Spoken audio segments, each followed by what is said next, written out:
Irmãos, graças e paz, outra vez, acho que você abrisse a escritura na carta do apóstolo Paulo aos Romanos. Carta do apóstolo Paulo aos Romanos, no capítulo 12.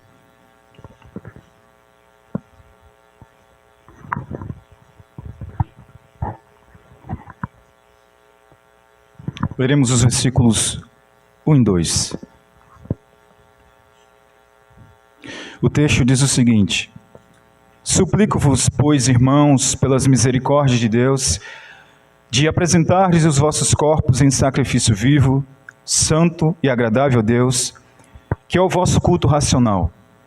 E não sede conformados com este mundo, mas sede transformados pela renovação da vossa mente, para que experimenteis qual é a boa, agradável e perfeita vontade de Deus. Vamos nos elevar em oração a Deus. Santo e eterno Deus, soberano e eterno Pai, nós somos gratos, louvamos ao Senhor, Deus amado, por mais uma oportunidade de estarmos presentes, ó Deus, para cultuarmos, Deus amado, o Teu nome.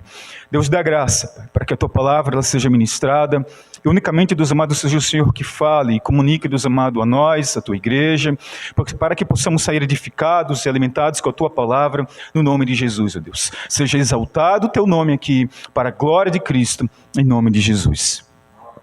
Irmãos, a epístola aos Romanos, eu poderia fazer aqui uma divisão desta carta. Eu faria uma divisão de duas temáticas, uma doutrinária e uma prática. É óbvio de que a Bíblia nunca ensina uma doutrina apenas para que ela seja conhecida, mas para que a prática, a partir da doutrina, ela venha a ser exercida.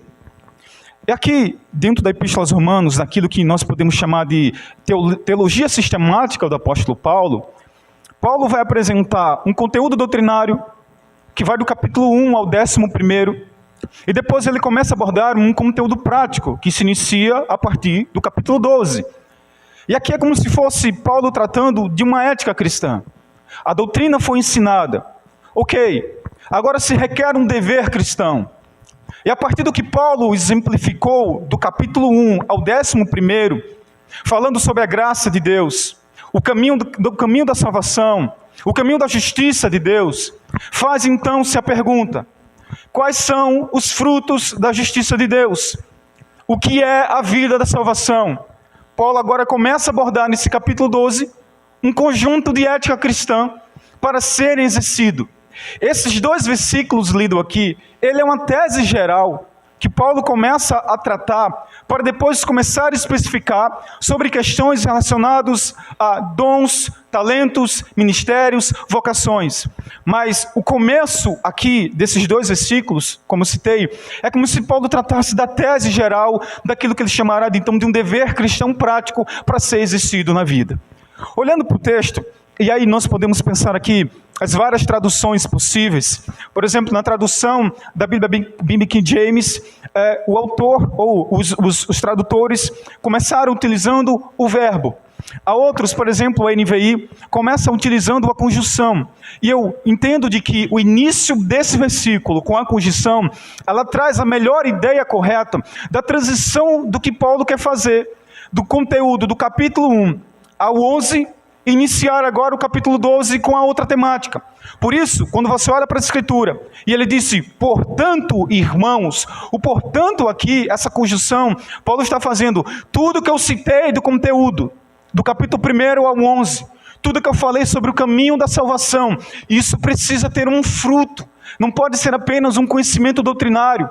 Há um conjunto de ética na vida cristã que precisa ser exercida.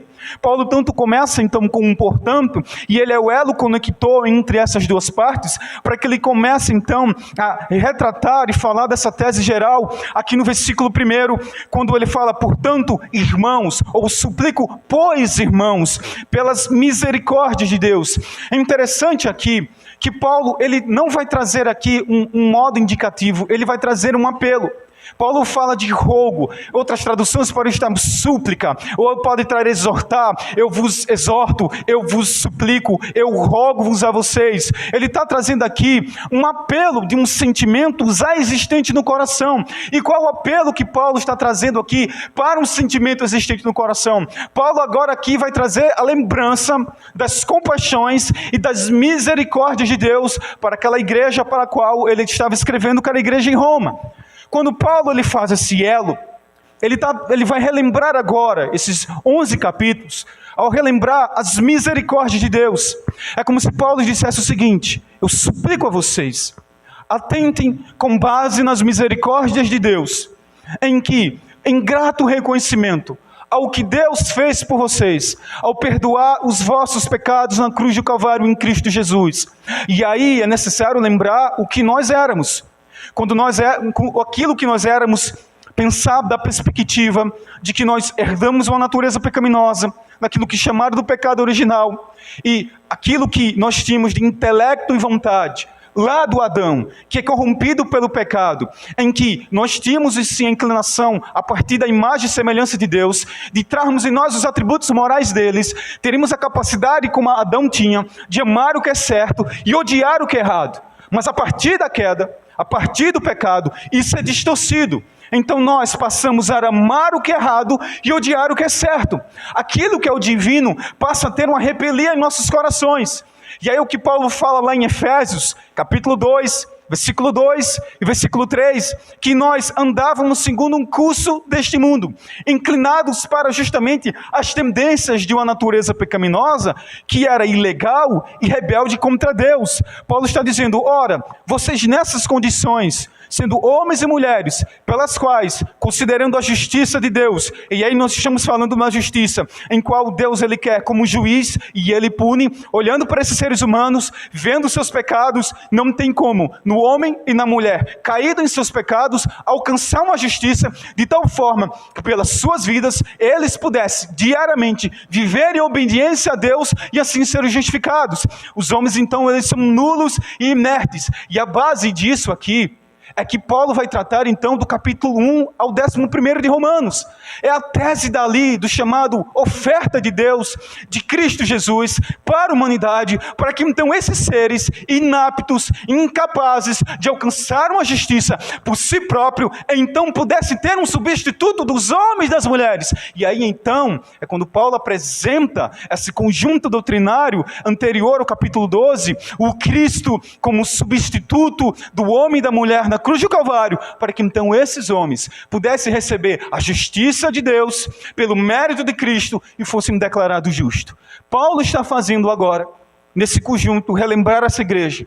Lembra as misericórdias de Deus para com vocês, o que Deus fez com vocês, lembre isso. E a partir disso aqui, Paulo agora vai trazer uma liturgia de culto do Antigo Testamento e incrementar aqui. E eu acho interessante a linguagem que Paulo vai utilizar, porque a liturgia de culto do Antigo Testamento é trazida para cá, só que essa liturgia, ela deixa de ser aquele conjunto restrito à liturgia de culto, ao templo, em que tinha um objeto material, que tinha que ter o animal, que tinha que ter essa intermediação, e agora Paulo vai reverter esse processo.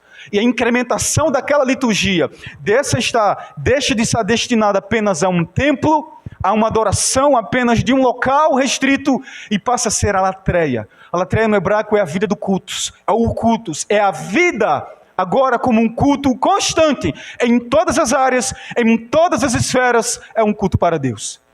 Com base nisso aqui, em que Paulo começa a fazer a súplica do sentimento existente no coração, ele lembra as misericórdias de Deus, em que ele já abordou anteriormente, antes do capítulo 12, do capítulo 1 ao 11º de Romanos, e ele agora começa a dizer, o que era então, que os cristãos olhando, em grato reconhecimento ao que Deus fez, a iniciativa divina foi feita, agora é reação humana. E Paulo está dizendo, o que nós devemos fazer? Quais são os frutos da justiça de Deus? O que é a vida da salvação? Paulo começa a apresentar.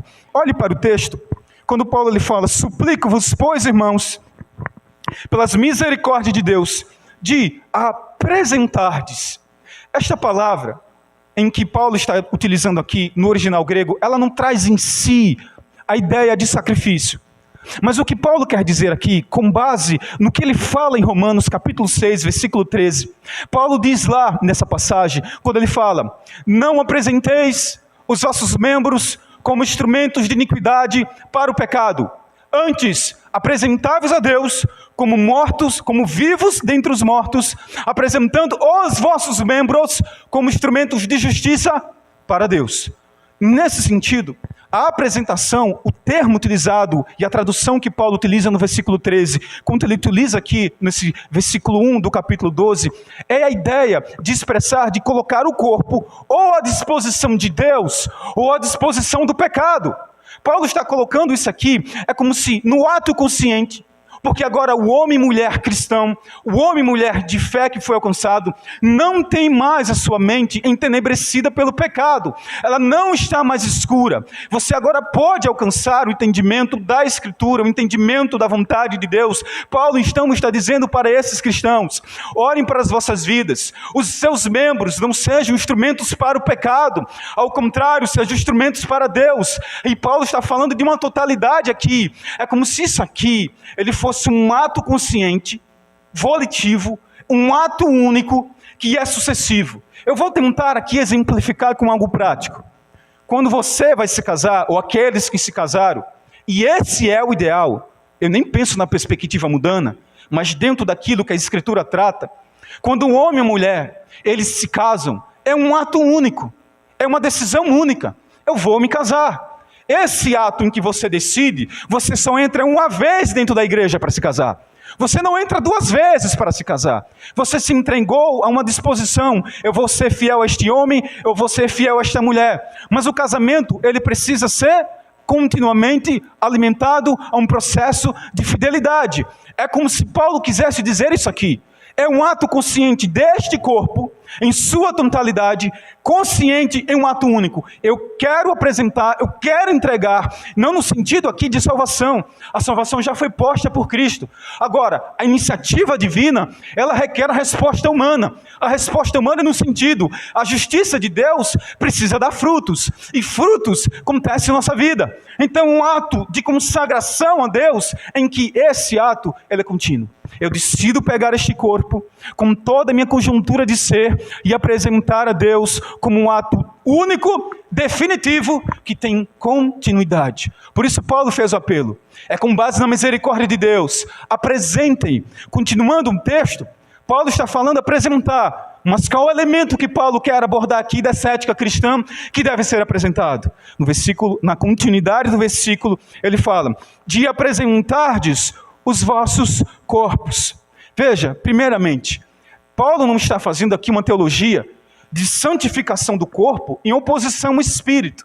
O que se deve entender aqui é se você pegando a liturgia de um culto do Antigo Testamento, em que o ofertante, ele tinha que ter um objeto material de apresentar uma oferta a Deus. E na liturgia do Antigo Testamento, onde ela era centrada em sacrifícios, era necessário ter um animal. É como se o elemento material, onde o pecador, de uma certa forma, ele espiava para alcançar a reconciliação ou alcançar a pacificação com Deus, os seus pecados eram encobertos, não necessariamente ali perdoados, porque só Cristo, pelo seu sangue, como diz o escritor aos Hebreus, poderia então perdoar os pecados dos homens, mas é como se ali houvesse um pecado, vamos dizer assim, encoberto, para usar um termo aqui que possa ser mais entendido do que a expressão perdoado.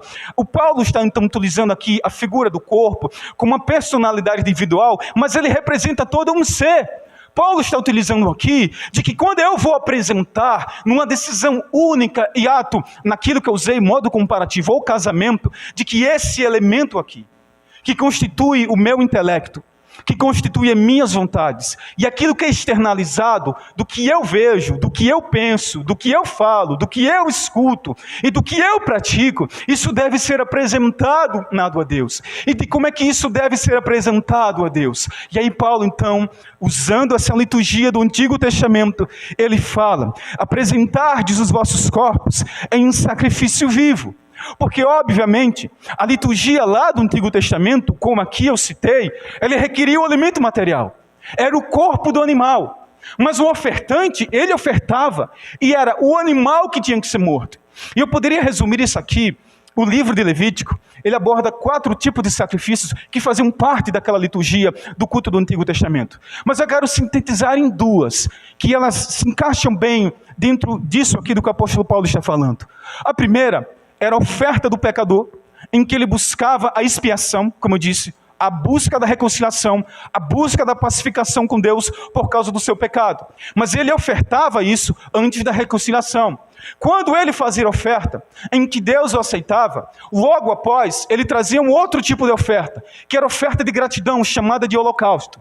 Se você pegar essas 2 ofertas e fazer a incrementação do capítulo 1 ao 11, uma coisa, e a partir do outro elo conector, do capítulo 12 em diante, é como se você fizesse da seguinte forma: Deus, na figura de seu Filho, ele dá a oferta de expiação pelos pecados da humanidade.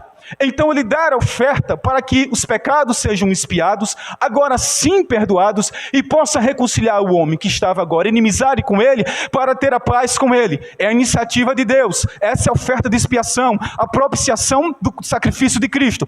Só que agora, no capítulo 12 diante, Paulo está falando da resposta que nós temos que dar, com base nas misericórdias de Deus, em um ato de consagração. A vida tem que andar, então, de acordo com a gratidão e os frutos dessa justiça. Agora, é como se nós fôssemos dar a oferta de holocausto em gratidão, a oferta de expiação que Deus fez pelas nossas vidas.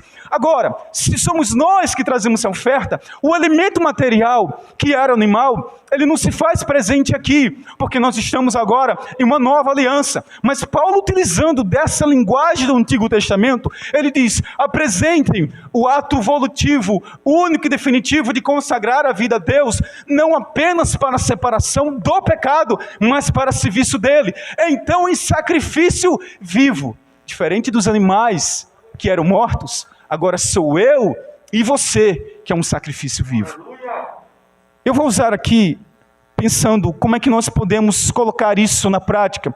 Eu vou utilizar uma passagem em que Crisóstomo, João Crisóstomo, o arcebispo de Constantinopla, considerado um dos pais ou um dos promotores da igreja primitiva, ele diz o seguinte a respeito desta passagem, e ela se encaixa bem para a gente compreender um pouco sobre como é que essa liturgia que Paulo está expressando aqui, ela vai ser exercida na prática, já que isso é um conjunto de ética cristã.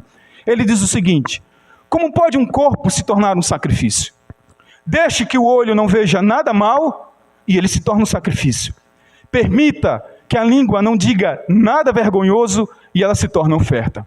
Deixe que a mão não faça nada ilegal e ela se torna uma oferta do holocausto. Mas isso ainda não é suficiente. Mas precisamos ter a prática ativa do bem. A mão precisa dar esmolas. A boca precisa abençoar em lugar de amaldiçoar. O ouvido precisa dar atenção sem cessar aos ensinamentos divinos, pois um sacrifício não pode ter nada de impuro. Portanto, que nós possamos produzir frutos para Deus com as nossas mãos, com os nossos pés, com a nossa boca e com todos os outros nossos membros. O que era o sacrifício que Paulo quer colocar aqui? Exemplificado nesse texto do arcebispo o João Crisóstomo.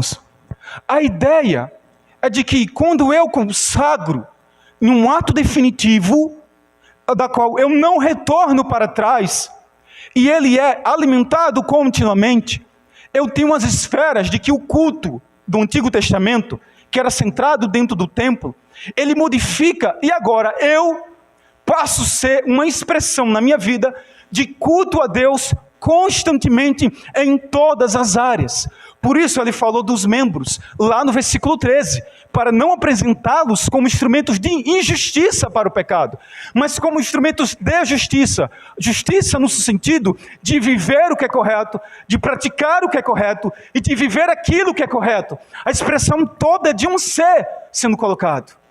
E para exemplificar mais isso aqui, e eu acho que isso ela tem uma tenacidade maior, pegando as palavras do nosso próprio Cristo, lá no Sermão do Monte, Jesus no capítulo 5, no versículo 29 e 30, do Evangelho segundo São Mateus, Jesus ele diz o seguinte, ele fala: se o teu olho direito te faz tropeçar, arranca-o, lança fora para longe de ti. Porque é melhor tu perder um dos teus membros do que padecer o teu corpo inteiro no inferno. Se a tua mão direita te faz tropeçar, corta e lança para longe de ti, porque é melhor perder um dos teus membros do que ser lançados por inteiro no inferno. Ora, perceba, Jesus não está ensinando a automutilação como ferramenta eficiente de vencer o pecado. Porque o pecado, ele é brotado de uma raiz de natureza pecaminosa. Não é o olho, irmão. O que Jesus quer colocar aqui como uma hipérbole, é o exagero intencional mesmo de Cristo aqui, em que ele quer trazer a partir do discipulado dele para a vida dos seus discípulos o seguinte: o olhar, ele representa uma perspectiva pecaminosa. A mão, ele representa uma ação imoral. Portanto, o que o cristão deve fazer é de que tanto os seus pensamentos quanto os seus comportamentos devem se abster de ir para as ações de imoralidade. O cristão deve, a partir disso, por decisões, sim, decisivas, olhando para a sua vida, sempre pensando o Cristo e o que Ele fez, olhando e nós, como agora restaurados, a imagem e semelhança de Cristo, no seu sentido de que esta mente entenebrecida pelo pecado já não está mais em escuridão. Nós aqui, a partir disso, podemos olhar o que é certo, julgar o que é errado, saber o que se deve fazer, porque nós temos isso aqui, e como o próprio apóstolo Paulo fala lá em 2 Coríntios capítulo 1, versículo 26, nós temos a mente de Cristo. A partir disso, podemos então olhar as circunstâncias e ver o instrumento para o pecado ou o instrumento para a justiça de Deus. Então é a vida como um todo. E isso vai desembocar em todas as áreas. Eu vou reforçar isso aqui no final do capítulo, do versículo 2. Mas veja, isso aqui que o apóstolo Paulo está colocando em todas as áreas, significa de que a vida no lar é um culto. Marido e mulher, vida dentro do lar é um culto. Pais e filhos, vida dentro do lar é um culto. Você é estudante, na universidade, na faculdade, na escola, é culto. Você que trabalha, está lá no seu local, é autônomo, é empresário, é empregado, a vida é um culto. As relações entre irmãos em Cristo, as relações sociais, as relações com vizinhança, as relações com colegas de trabalho, as relações com os colegas de faculdade, com os colegas de estudo, é um culto. É um culto em todos os momentos, porque a raiz de consagração e a questão que está sendo abordada como tese geral aqui é uma vida consagrada para Deus, como resposta ao que Cristo fez, e especificamente é uma vida para santificação constantemente. Por isso, você não estuda por estudar, e quando você estuda, você vai fazer o correto, você não vai filar. Quando você trabalha, você não vai ser aquele homem lá do ambiente de trabalho, que aquele clichê bem conhecido clássico, que vai dizer, se fulano ligar para mim, diz que eu não estou, mas o fulano está presente, mas você tem que dizer, quando alguém procurar ele, dizer que ele não está. Ou seja, você vai concordar com o ímpio, que quer que você minta, para que agrade aquela figura. Você vai ter que pensar, e aí são os pontos, irmãos, em que o cristianismo, eu digo, o desafio de viver a fé cristã, são nesses pontos. Se você tomou a decisão, como Paulo está falando, de apresentar os vossos membros como instrumentos para a justiça, num caso como esse, a mente que tem a mente de Cristo, há de julgar de que procedimento isso aqui é consciente que você faria, de tal consciente, é volitivo, a sua vontade está sendo entregue para que você obedecesse a voz de alguém. Diz que eu não estou, ou necessariamente diga, minta, fala mentira de que eu não estou presente. O que Paulo está regendo isso aqui, em todas as relações, é o presente, obviamente, de uma vida de santificação. Quem trabalha não susta a nota para ganhar um dinheiro acima, para se dar bem, na figura da malandragem deste mundo corruptível que busca isso. E a vida das relações é em tudo. É lavando a casa, é varrendo a casa, é lavando o banheiro, é fazendo feira. É em tudo, é dirigindo o carro, é pegando ônibus, é andando a pé, é indo à academia, é estudando, é em tudo, nos relacionamentos, no comportamento, no seu próprio vestir, é em tudo. Veja que Paulo não está falando de legalismo, Paulo não está citando usos e costumes, Paulo está falando de um princípio, E esse princípio é baseado na graça de Deus, que requer que a vida dos cristãos, se tem essa mentalidade de Cristo, vivam de acordo com essa mentalidade e pratiquem, obviamente, isso, porque o mundo lá fora, e quando eu falo mundo, eu não falo as coisas criadas da parte de Deus, mas o sistema corrosivo, morto no pecado, que jaz no maligno, ele tem a sua mentalidade. E ela não é uma mentalidade de luz. Quantas coisas nós poderíamos aqui exemplificar na prática essa mentalidade lá fora, que é oposta aqui. E aí o apóstolo Paulo está colocando que, obviamente, como um sacrifício vivo, ativamente, como a vida ela é prestada de um culto, ela tem que ser diferente. E ele diz isso quando ele vai usar aqui o qualitativo. Veja, na continuidade do versículo, quando ele fala: suplico, pois, irmãos, pelas misericórdias de Deus, de apresentardes os vossos corpos em sacrifício vivo, santo e agradável. Qual elemento aqui que o Paulo está colocando? É de que essa apresentação, ela tem que ser santa.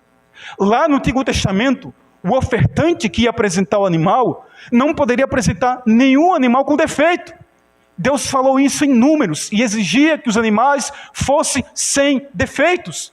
Aqui a expressão é de que, como eu tenho que viver com base à graça de Deus, a graça manifestada para comigo, eu tenho que viver então um procedimento da vida diária santa, em todos os momentos da minha vida. E aí essa questão da santificação, na exemplificação que eu falei de relacionamentos, ao citar o ambiente do lar, porque vivemos boa parte da nossa vida dentro do ambiente do lar, aquele procedimento lá é santo entre marido e mulher, porque requer de que eles vivam a fidelidade, e a fidelidade, sim, ambos se sacrificando para lutar contra o pecado, e as tentações, e tudo que se venham. As relações entre os pais e os filhos, como diz Paulo em Efésios, em que os pais não provoquem a ira dos filhos, os filhos sejam obedientes aos pais e o honrem. Paulo tratou em tudo. As Escrituras falam de tudo de uma forma geral, como um compêndio de ética para que a vida cristã seja exercida. É como aquela questão, e aí é um pormenor. Sabe como pormenor? Citar um exemplo de como o pecado dentro do lar pode acontecer por um ato tão simples. Você varrendo a casa, algo acontece que você se machuca. Ou andando na rua, quando tem um tropeço com o seu pé, e aí ele é ferido ou sai o sangue. Qual a primeira palavra que sai na boca quando acontecem essas coisas? Alguém consegue dizer glória a Deus? Eu tropecei, eu digo aleluia porque eu tropecei, porque a vassoura caiu na minha cabeça, porque aconteceu isso. Quais são as expressões? Veja, irmãos, os detalhes da vida quando eu digo que é o culto. Porque se é o corpo como um sacrifício vivo, é tudo. É o olhar, como Jesus disse, porque ele traz a perspectiva para o pecado. Ele se representa isso, a mão como ação imoral, a boca, os ouvidos. O que lembrar que o apóstolo Tiago escreve lá em sua epístola, ao falar de que a língua é um membro difícil de dominar. E ele está dizendo de que esta língua não pode jorrar dois tipos de fonte. Ora eu abençoo, ora eu amaldiçoo. Ao contrário, sendo cristão, ela tem que ser domada para que ela seja canal de bênção. E é isso que Paulo fala lá em Efésios, no capítulo 4, quando coisas de detalhes Paulo começa a abordar, quando ele fala que zombarias deveriam ser evitadas, chocarrices no seu sentido de pessoas quase serem piadistas. Paulo fala que a boca ela seja usada como instrumento para que o ouvinte do outro lado ele dê graça pelo que você fala, e que você, pela sua boca, não entristeça o Espírito Santo por aquilo que você diz. Por isso ele tem que ser santo e agradável. E qual é agradável? É de que uma vida, um ser cheio de vida, que vive o ser para vivenciar uma vida de consagração a Deus, necessariamente será como oferta agradável a Deus, porque ela está em santidade, ela está constantemente vivendo isso. Agora, é claro, vamos abrir o parêntese. As dificuldades? Sim, as dificuldades. Porque nós ainda temos em nossas vidas tendências para o pecado. Nós não estamos 100% regenerados, plenamente, como se nós aqui fôssemos anjos. Uma certa vez, eu conversando com um amigo meu, ele disse: por que Deus, ao ter salvado na cruz de Calvário e apresentado o Evangelho, nós crido no Evangelho, por que naquele momento, instantaneamente, Deus aqui, pum, santificação plena e completa? E nós poderíamos viver aqui dentro dessa forma. Eu disse para ele: você já imaginou eu peguei a figura de Cristo, corpo ressurreto, glorificado, andando nesta terra, com homens e mulheres pecadores? Não faz sentido. porque o pecado ainda estaria presente, embora nós estivéssemos ali com o corpo glorificado, redimido plenamente 100%, vivendo dentro de uma esfera corruptível, em uma natureza, como diz Apolo, que está gemendo pela redenção dos filhos de Deus, para que ela venha a ser restaurada. Não faz sentido. Então, nós ainda temos o desafio. E aí é que Paulo está dizendo, de apresentar, isso é o ato contínuo. O ato contínuo é de viver esta vida em santificação, em oposição ao pecado, para que então, sendo santo, seja agradável a Deus. Mas, esse aqui, não apenas agradável a Deus, princípio, primariamente sim, mas tem um fato secundário. Isso eu vou abordar no versículo 2.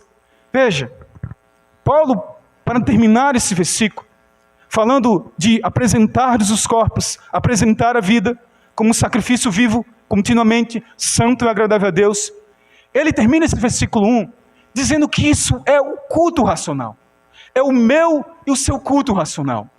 A expressão, a interpretação, ou a tradução, é difícil para essa palavra que Paulo utiliza aqui, porque ela deriva numa expressão do grego logos, só que aqui é logikes. Há traduções que vão dizer, esse é o vosso culto espiritual, outras vão dizer, esse é o vosso culto da obediência, ou aqui, como está traduzido, em boa parte das versões disponíveis das Escrituras, o vosso culto racional.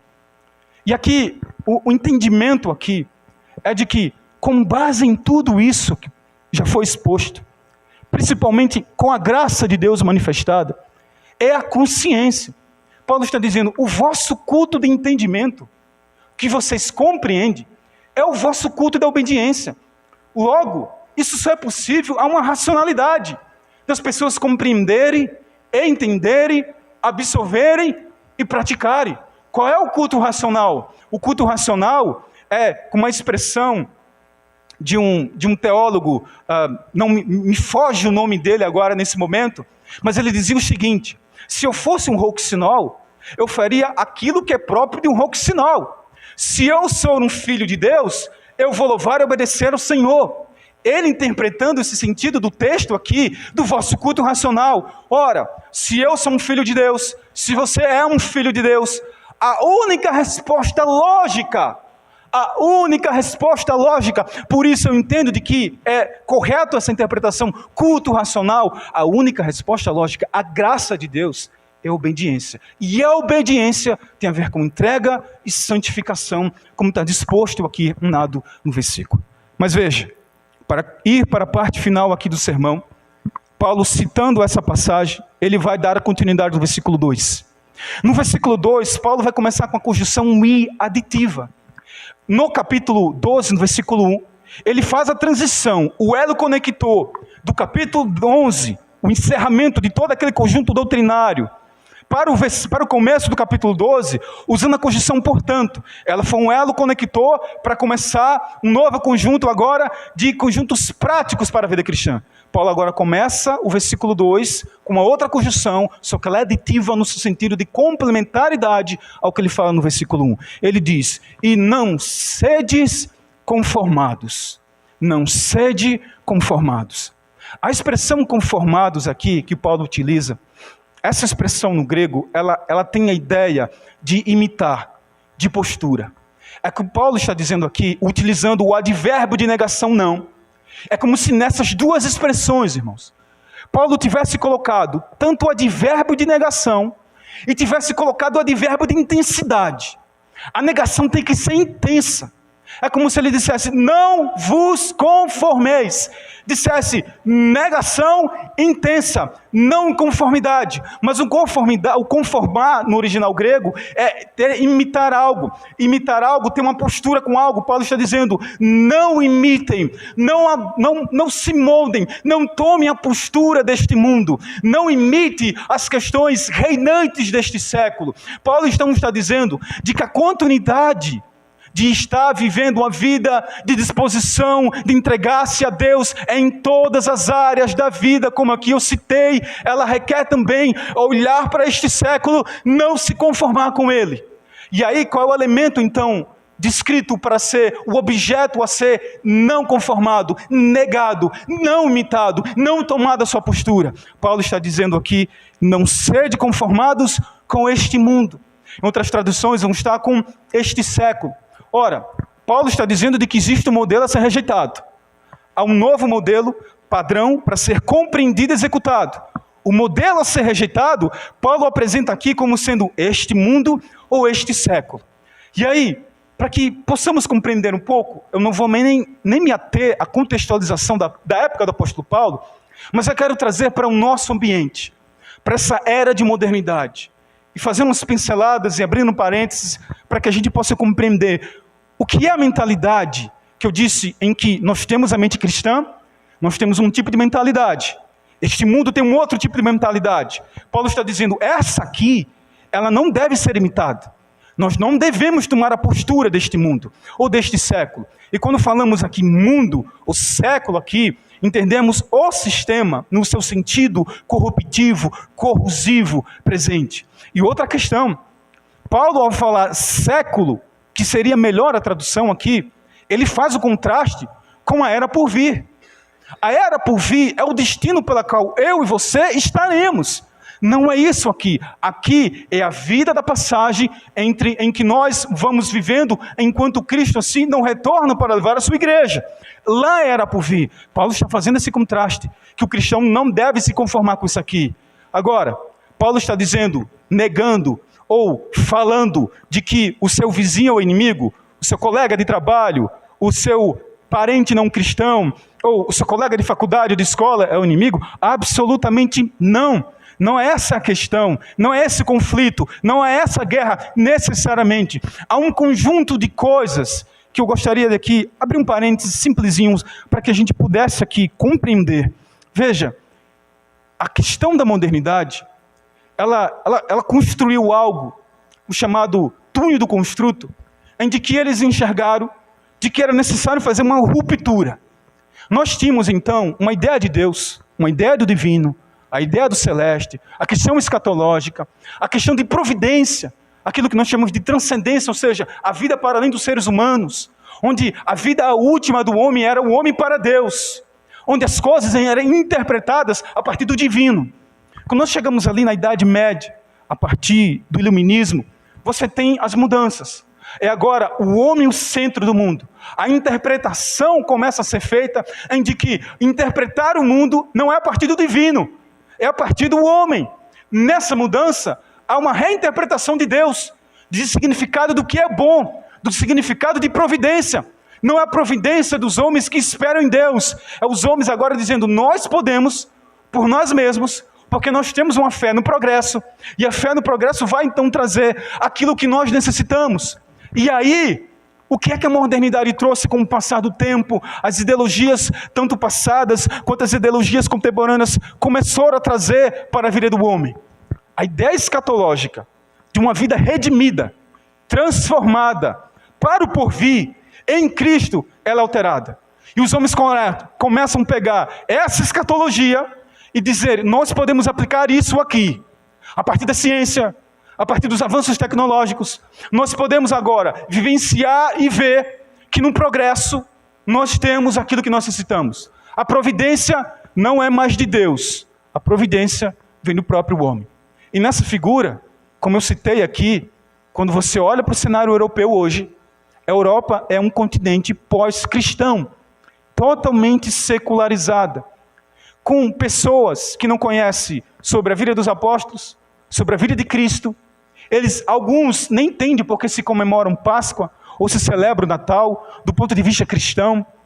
Muitos céticos e ateus e valores cristãos que um dia dominou aquele continente, hoje está esfacelado em pedaços.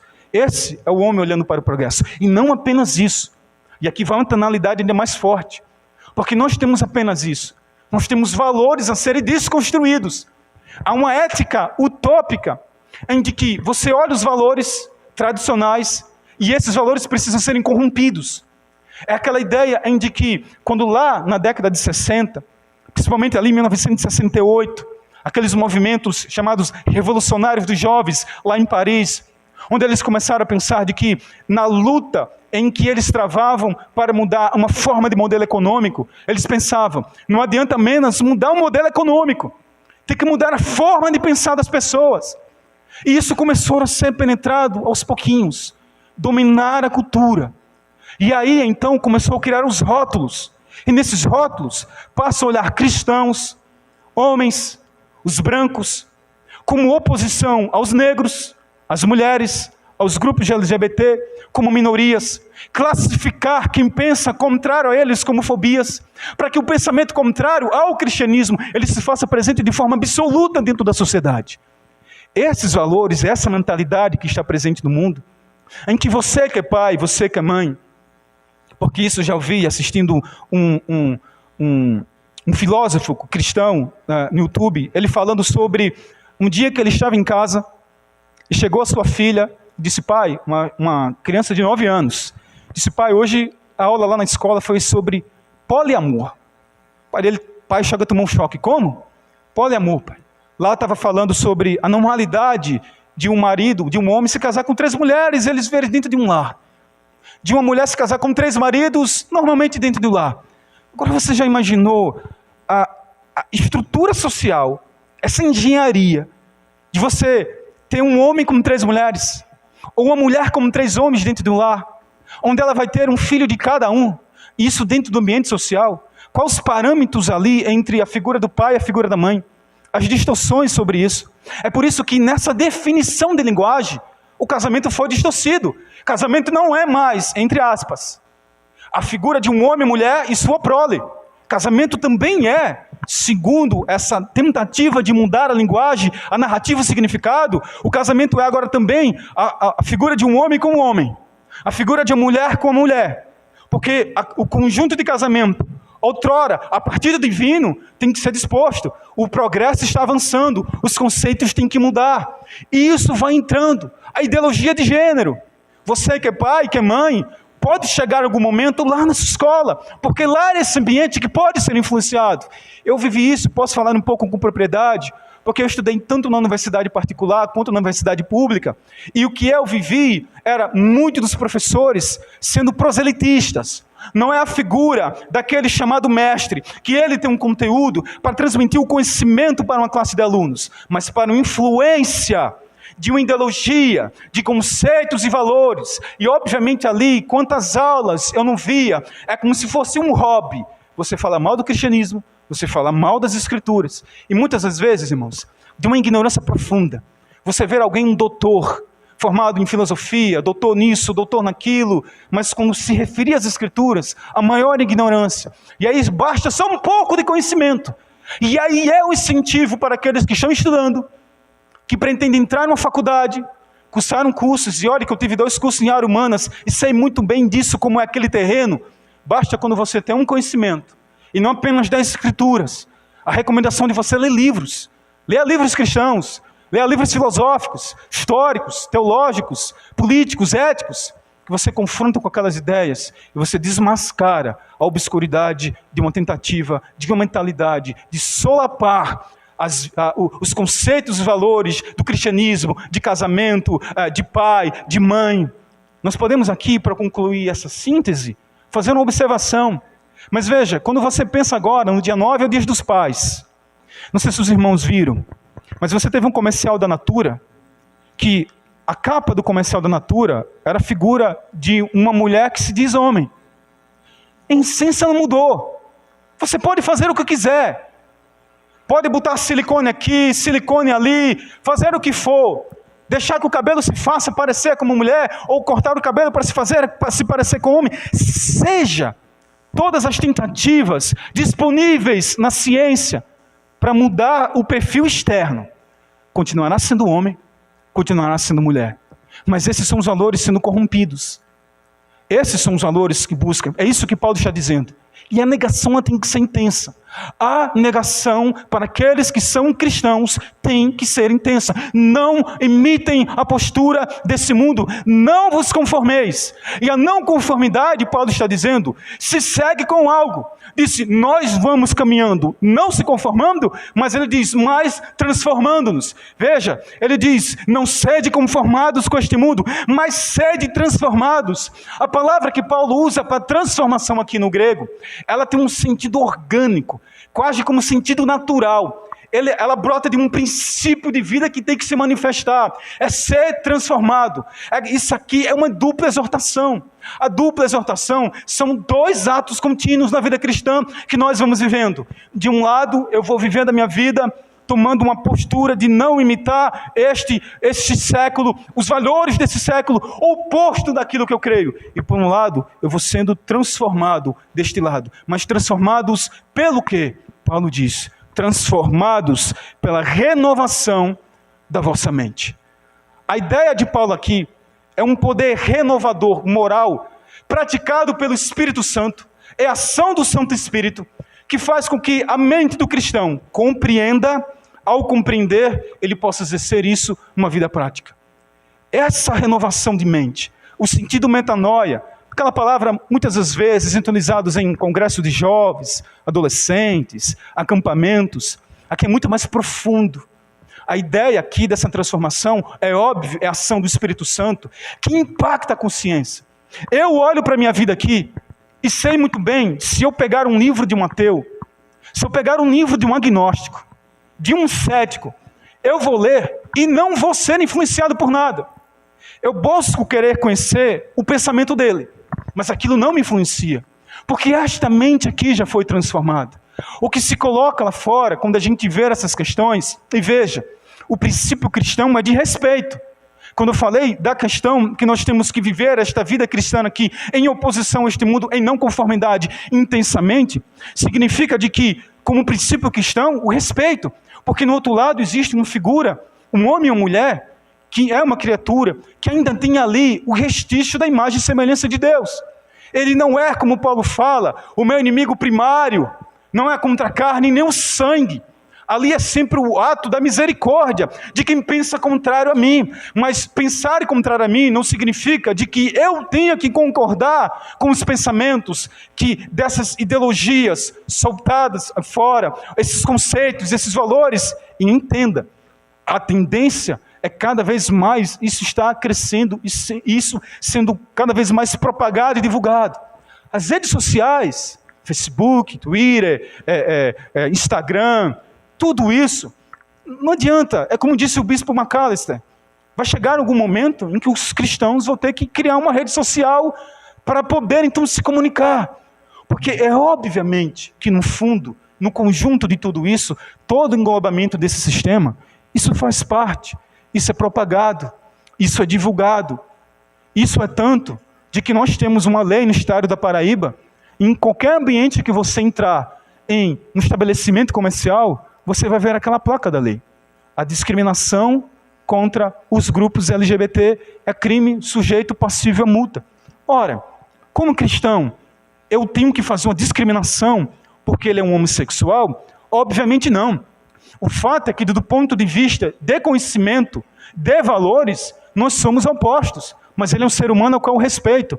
Mas veja, a tentativa, ela não é uma forma de educação, em que uma sociedade ela seja criada e educada para tal, mas ser colocado goela abaixo. Esses aqui são os valores. E vocês têm que seguir isso dessa forma, porque senão tem crime. E pode chegar um momento que propriamente até tentativas de leis tiveram de criminalizar a própria pregação do Evangelho, resumi-la a um ambiente de culto, no seu sentido de templo. Se eu fosse pregar uma praça pública e citasse a questão do pecado, envolvesse essas categorias e entre elas tivesse a questão da homossexualidade, alguém poderia denunciar e eu ser preso.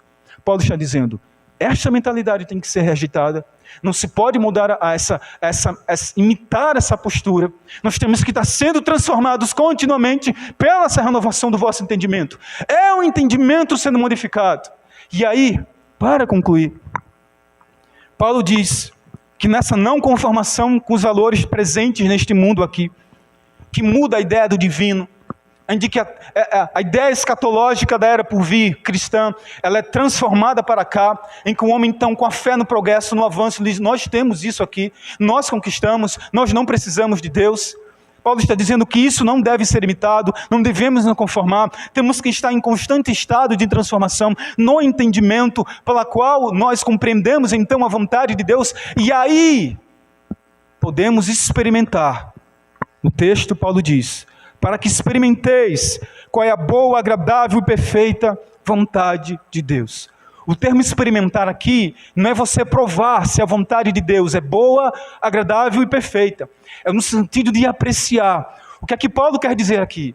A partir de todo esse conjunto, irmãos, disposto do versículo 1 até aqui no versículo 2, chegando a essa parte, quando eu e você nos dispomos a apresentar esta vida a Deus como consagrada e este ser vivendo obviamente para Deus, apresentando, vivendo a vida de sacrifício vivo constantemente em todas as esferas, em todas as áreas que eu coloquei aqui, vivendo isso, que é o culto do vosso entendimento, é o culto da obediência, a resposta lógica à graça de Deus.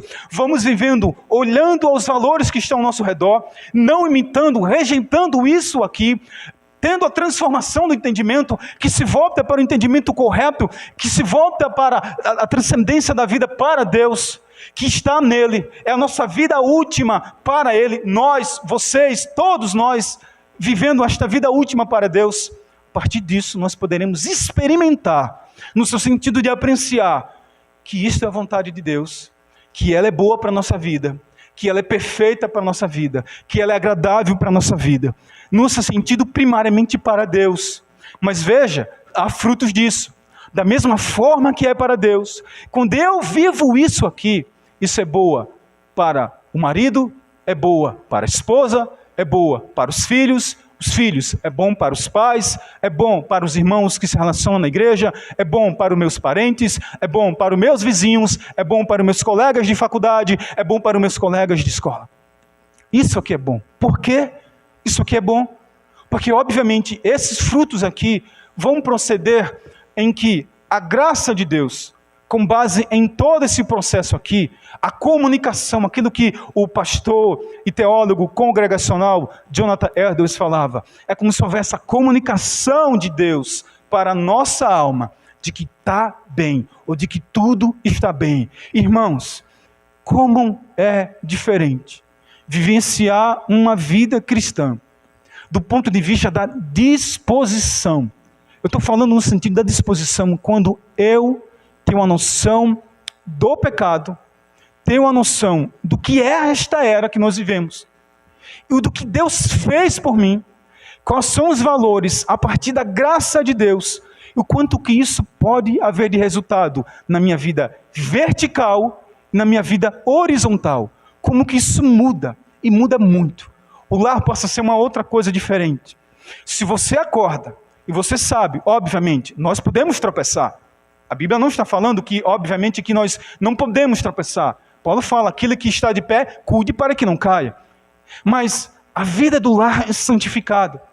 Eu não sei se eu conseguirei expressar isso e passar qual é o sentimento presente na vida, quando aquele ato volitivo que Paulo fala de apresentar este corpo em consagração a Deus, é de tal forma que você vai ver os resultados na sua vida, mesmo você vivendo uma vida de consagração, santificação, e chega aqueles momentos em que adversidades e sofrimentos se façam presentes. Até nesses momentos difíceis da vida, vivendo isto aqui, como isso é diferente. A perspectiva de fé, de confiança a Deus, de entrega ao Senhor, de saber absolutamente de que Ele tem um controle, de que eu não preciso viver uma vida inquieta, de ansiedade, de agonias, e quanto que isso muda, irmãos, para a vida dos casados. A retroalimentação do amor, da fidelidade do casamento. A retroalimentação da vida entre os pais, dos pais para com os seus filhos, dos filhos para os seus pais, e a forma correta em que esses não são o objeto, substituto de Deus. Ao contrário, eles são o presente de Deus. E como uma dádiva de Deus, ela deve ser desfrutada da melhor maneira possível. Mas vivendo uma vida disponível, entregue a Deus absolutamente. Aqui podemos então compreender qual é a boa, agradável e perfeita vontade de Deus em todas as esferas para as nossas vidas.